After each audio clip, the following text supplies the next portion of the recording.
Hello friend, मैं पंकज संसार green में आपका स्वागत करता हूं। आज के वीडियो में हम सिंगोनियम को लगाना सीखेंगे।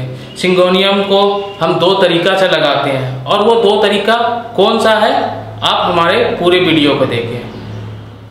इससे पहले हम आगे बढ़े, आप हमारे चैनल को सब्सक्राइब कर ले और नोटिफिकेशन के लिए बेल आइकन को दबाना ना भूलें। ये सिंगोनियम का पौधा है, इसे हम एरो हेड भी बोलते हैं। इसके पत्ते तीर के जैसे दिखते हैं, शायद इसीलिए इसे एरो हेड बोलते हैं या एक प्रकार का फोटोज है, यानी ये मनी प्लांट का फैमिली का पौधा है। मनी प्लांट के जैसा ही हम इसे दो तरह से लगा सकते हैं, मिट्टी में और पानी में। यह बहुत ही अच्छा एक इंडोर प्लांट भी है। यह पौधा ऑक्सीजन भी देता है, साथ साथ आपके घरों की खूबसूरती भी बढ़ाता है। सिंगोनियम का पौधा कटिंग से लगता है, चाहे आप मिट्टी में लगाएं या पानी में लगाएं, इसके लिए आपको कटिंग की जरूरत पड़ती है। तो चलिए हम कटिंग तैयार कर लेते हैं। ये हमारा वेल ग्रोन पौधा है, इससे हम आज कटिंग तैयार करेंगे। कटिंग तैयार करने से पहले ये देखिए, मैंने ये रबड़ का ग्लव पहन रखा है, क्योंकि जब हम इसे कटिंग करेंगे तो इससे ऑक्जेलिक एसिड निकलेगी, जिसके कारण शायद कुछ लोगों के रेशेस हो सकते हैं या जलन हो सकते हैं। इसलिए आप इस बात का ध्यान रखें। जैसे आप देख रहे हैं, ये इसकी गांठें हैं और हर गांठ के ऊपर एरियल रूट आपको नजर आ रहे होंगे, इसी से जड़ डेवलप होंगे। अब मैं इस एरियल रूट के नीचे कट लगाऊंगा। ये बात का ध्यान रखें, कम से कम 2 एरियल रूट हमें मिट्टी के अंदर डालनी है। तो अब हम इसमें कट लगाते हैं। सबसे पहले हम एक तेज धार का चाकू का इस्तेमाल करेंगे। कट लगाने से पहले एक बात का ध्यान रखें, कट बिल्कुल तिरछी होनी चाहिए।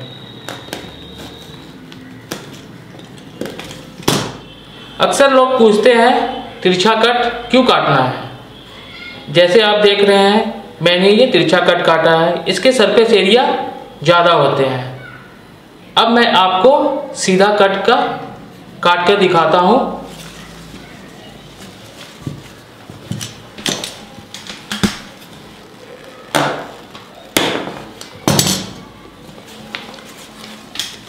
अब आप देखिए ये दोनों के सरफेस एरिया में कितनी अंतर है।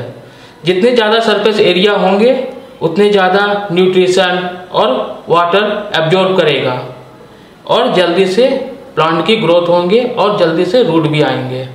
हम इस कटिंग से एक्स्ट्रा लीफ निकाल देंगे, क्योंकि एक्स्ट्रा लीफ रहेंगे तो मिट्टी से पोषक तत्व खींच लेंगे। इसलिए हम एक्स्ट्रा जितने भी लीफ है उसे निकाल देंगे, केवल एक लीफ हमें रखनी है। अगर पत्तियां रहेगी तो जड़ों का सही विकास नहीं हो पाएगा, इसलिए हम सारी पत्तियां निकाल दी है। किसी भी पौधे को लगाने के लिए आपको गमले का चुनाव करना होता है। मार्केट में आपको कई तरह के गमले मिलेंगे, मिट्टी के, पीतल के, प्लास्टिक के, लेकिन हमें मिट्टी के गमले को प्राथमिकता देनी चाहिए, क्योंकि यह प्राकृतिक चीजों से बना है और ये कभी भी किसी चीजों के साथ रिएक्शन नहीं करेगा। और जहां तक रही साइज की बात, तो वो हम पौधों के हिसाब से डिसाइड करते हैं। अगर हमारा पौधा छोटा है तो हम इससे छोटा गमला लेंगे, पौधा हमारा बड़ा है तो इससे बड़ा गमला भी आप ले सकते हैं, लेकिन अभी मैंने इस गमले का चुनाव किया है।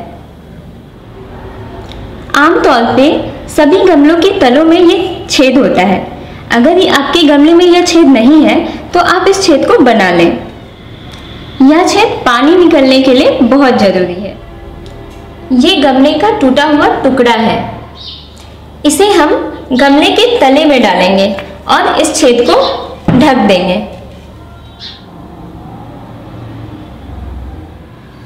हमने एक कपड़े का टुकड़ा लिया है, आप कोई भी पुराने कपड़े का इस्तेमाल कर सकते हैं।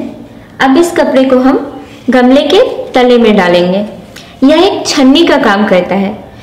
जो एक्स्ट्रा पानी गमले में होता है वो इससे छन जाता है, लेकिन मिट्टी और पोषक तत्व इससे बाहर नहीं निकलते। अब इस गमले में हम रेत या बालू डालेंगे। आप गमले के साइज के हिसाब से रेत या बालू डालें। अगर आपका गमला छोटा है तो 1 इंच तक बालू डालें, और अगर आपका गमला बड़ा है तो 2 इंच तक बालू डालें। इस बालू को हम इस गमले में डाल लेते हैं।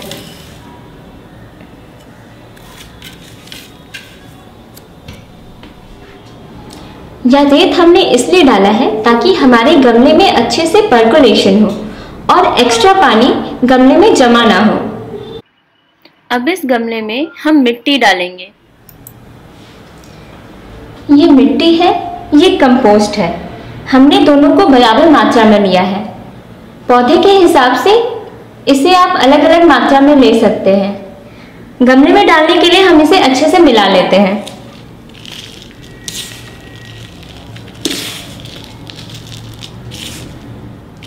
मिट्टी और कंपोस्ट को हमने अच्छे से मिला लिया है। अब इसे हम गमले में डालेंगे।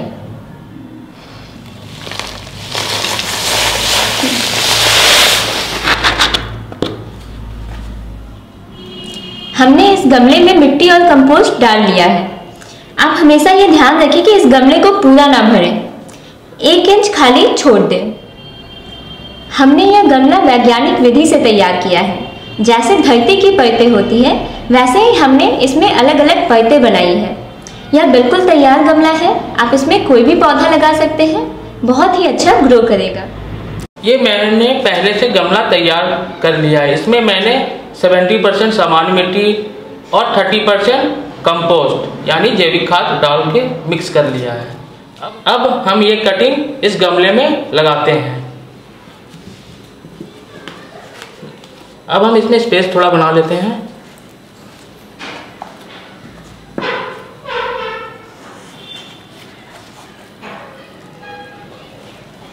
इसे लगाने के बाद हम चारों तरफ की मिट्टी को अच्छे से दबा देते हैं ताकि इसमें हवा जाने की जगह ना रह पाए। अब बारी है इसमें पानी देने की। एक बात का ध्यान रखें, सिम्बोनियम को ज़्यादा पानी की ज़रूरत नहीं होती है। अगर आप ज़्यादा पानी देंगे तो इसकी जड़ें खराब हो सकती है। आप पानी 2 या 3 दिन के अंतराल में दे सकते हैं या मिट्टी के सूखने के बाद दे सकते हैं। जल्दी ही आपके पौधे में जड़ें आ जाएगी। आइए देखते हैं सिंगोनियम के पौधों को पानी में कैसे लगाया जाता है। इसके लिए आपको कुछ भी नहीं करना है। आपको जिस भी पॉट में लगाना है उसमें साफ टैप वाटर लेनी है। उसके बाद इस कटिंग को उस पानी में डाल देनी है। कम से कम 1 एरियल रूट पानी के अंदर चले जाना चाहिए। आप चाहे छोटे पत्थरों या कांच की गोलियों से इसे सजा सकते हैं। इसके रूट आने में कम से कम 1 मंथ का समय लगेगा। 15 दिन हो गए हैं। चलिए आइए देखते हैं इसमें रूट की ग्रोथ हुई है या नहीं। आप देख रहे होंगे इसमें रूट निकल आए हैं। अब ये पौधा बिल्कुल लग चुका है। अब इसमें न्यू लिस्ट भी आना शुरू हो जाएंगे। हमें यकीन है आप सिंगोनियम लगाने के लिए तैयार हैं। कैसी लगी आपको हमारी जानकारी हमें ज़रूर बताएं। आपके कमेंट का हमें बेसब्री से इंतज़ार रहेगा। हमारे वीडियो को लाइक और शेयर करते रहिए। धन्यवाद।